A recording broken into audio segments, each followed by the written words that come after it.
Hello folks, Courage here from Farran. In our previous video, we gave an overview of our high-performance, low-cost mmWave frequency extension system, highlighting how seamlessly it can be integrated with the existing baseband vector network analyzers to perform S-parameter measurements at higher frequencies. Now, let's delve deeper into the setup process between the FEV and existing baseband vector network analyzer, as we have here in our setup. We've got the FEV 06, which is 110 to 170 gigahertz.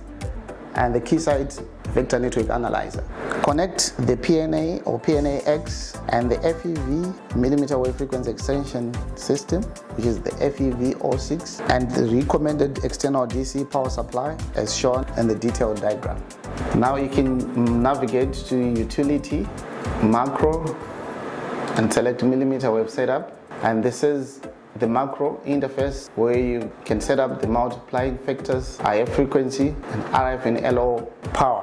After successfully setting up the macro, the overall system is now ready for calibration and then S-parameter measurements. For more detailed step-by-step guidance in terms of setting up the system, please refer to the FEV user manual available for download on our customer portal or on our website.